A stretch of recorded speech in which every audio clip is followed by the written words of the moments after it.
Good day, Natalie and Lydia, Mason and Nathan, Andrew. Today we're going to be looking at this picture right here. It was by a French man, which I can't pronounce his name real good because I can't speak French very well. Redon is his last name, I believe. Odilon Redon. He was French, and the name of this picture is called Vase of Flowers. This is what he looked like. Yes, he has a beret on. Oh, yeah. All right. So he painted this picture right here, and we're looking at that as we remember some of the things that we did and learn some new words. The first word that we're going to learn that is new is called still life. And a still life is when you are going to paint or draw some kind of a picture that is still. It's not moving anywhere. And this is a still life right here because it's just some flowers that were sitting right there that he decided to paint. Remember what we've been looking at? We've been talking about color. And color is a reflection of light off of an object. And so this object of flowers right here is what we're looking at. And we're going to look and see what colors we can see. But let's remember one other thing first, another few words, our color wheel. Remember the color wheel is putting the colors into some kind of organization so that they all sort of make sense. All right, and we studied the primary colors of yellow, red, and blue, the secondary colors. That's another one of our vocabulary words. The secondary colors are orange and purple and green. So let's see which colors we can see. Can we see the primary colors of red and yellow and blue? I can see them. There's some red, there's some yellow, and I see some blue down here in the base. How about the secondary colors? Purple or violet? Yes. Oh, those are very pretty ones. And green, of course, in the green stems here. And how about orange? There's a little bit of orange right there. The background has a tinge of orange, but it's a little bit brownish as well. So that's the picture that we learned. Some of our vocabulary words, we've just reminded ourselves with that. We're going to remind ourselves of two others. One is organic shapes, and that is like the circles. We did circles last time. We don't see any circles per se in this particular picture. This is a circle, but it's only a circle in our mind. The shape is an oval on the paper. But our project is going to be using circles. And what we're going to be doing today is watercolors. Okay, we're going to be working with watercolors today. So let's get our place all ready. We'll move the painting, Vase and Flowers, out of the way, and we will get the picture that we are going to be doing. This is what we're going to be doing today. And it is a practice in our shapes, our organic shapes, our circles. We're going to be drawing circles. And it is also a practice in remembering the color wheel. Red, orange, yellow, green, blue, and purple or violet. Okay? So what do we need for this particular project? Well, we are going to need a paintbrush. Oh, don't hide. We're going to need to have some watercolor paints. This is what mine looks like. Yours might be in a straight thing. It might be a little bit different, but that's okay. We need watercolor paints. We're going to need a pencil, a marker. We'll need to have some water so we can work with our watercolor. And we'll need something to trace our birds with. Okay? So we're going to move this aside just a little bit and get a plain piece of paper so that we can work this all out together. All right? And we're not going to do the whole thing, but we're going to see how much we can do. The first thing we want to do is last time we did this, we traced out different circles and things, and in that we cut them out and we made the bugs, remember?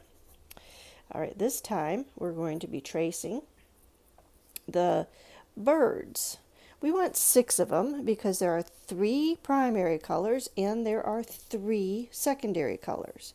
So we're going to be tracing those as best as we can. If you need a little help from mom or something like that, that's okay. Now, We need 6. Let's look at my picture here. 1, 2, 3, 4, 5. Uh-oh, there's a problem. No, there really isn't. Let's just put one in the background. I'm going to put it up here on this side. Give it a little bit of balance.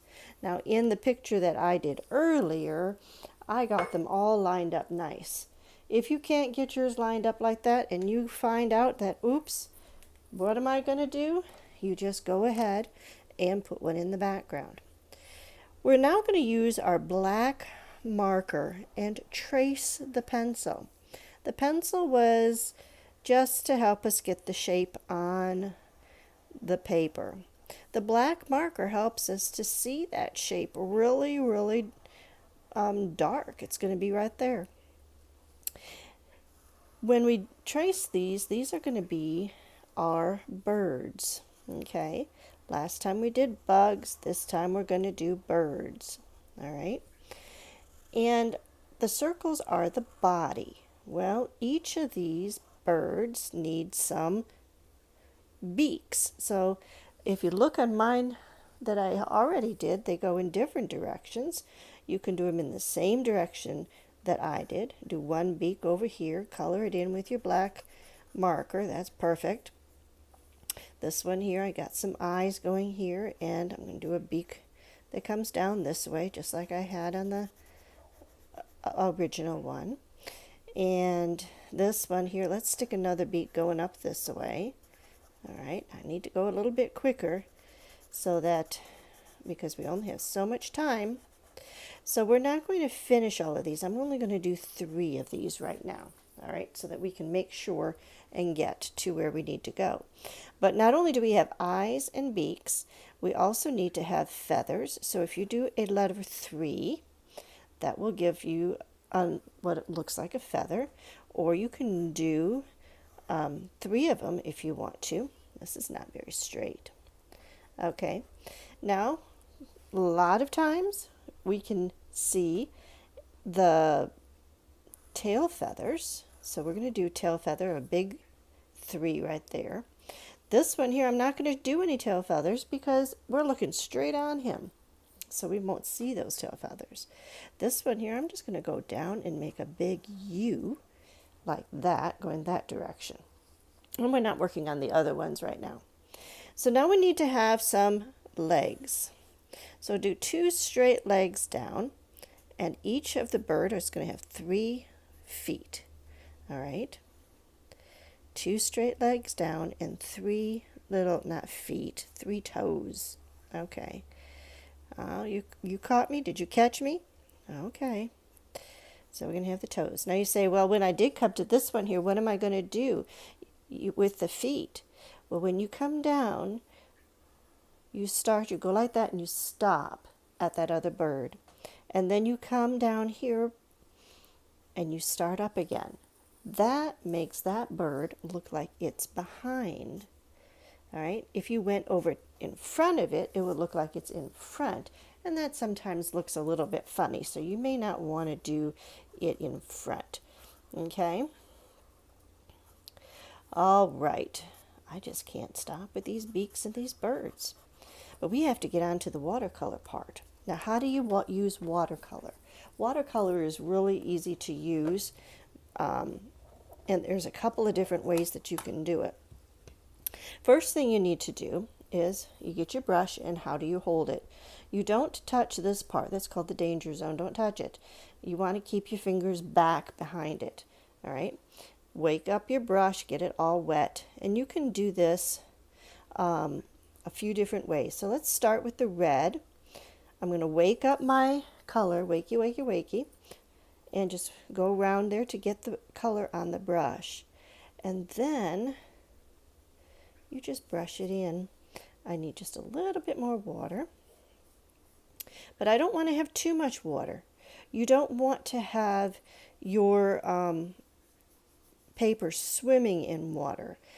Often there is enough water in your little tray here so that you don't need to go and get more water every single time. See, I'm not going to get more water every time.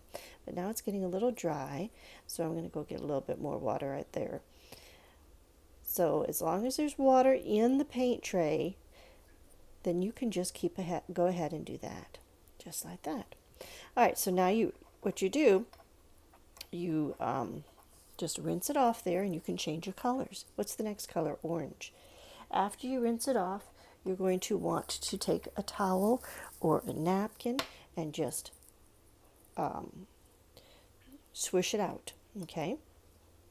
So we're going to use another orange now. That's the next color we got to go. Wakey, wakey, wakey, wakey.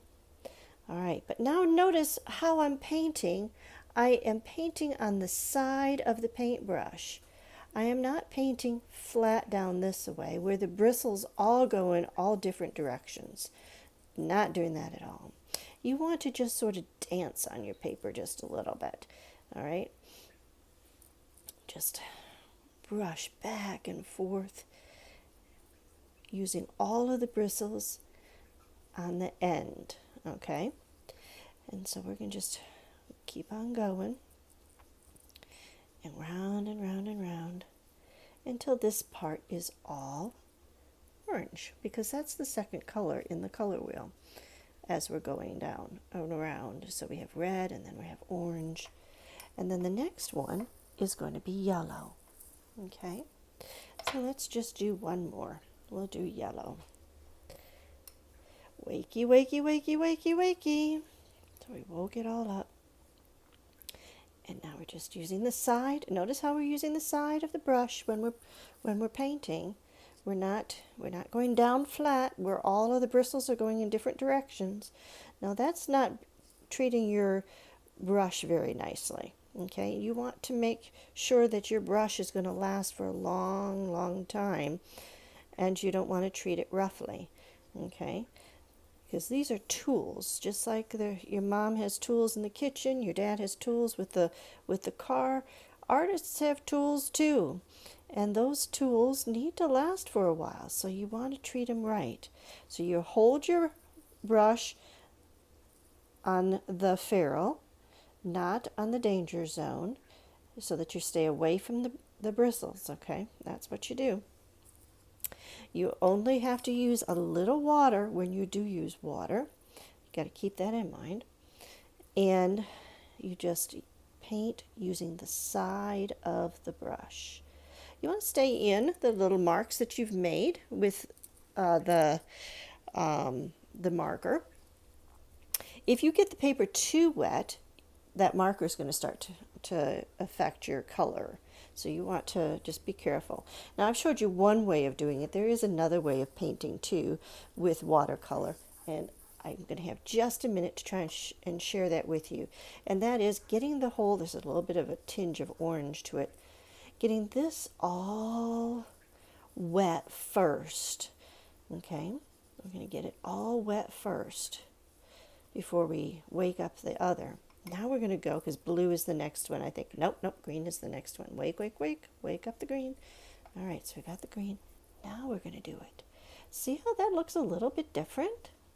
It's not as bright because we have the paper was already wet, and it gives you a sort of tie-dye look if you've ever done tie-dye or have a tie-dye shirt.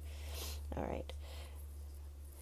It's a little darker, I think, if you go right from the wet from there. But if you wanted to do it a little bit lighter or have a tie-dyed look, then you could just do it that way. All right, the next color is going to be blue, and then we're going to do purple, but we run out of time, so I'm not going to do that today. And I hope that you have great success with your pictures. Bye now.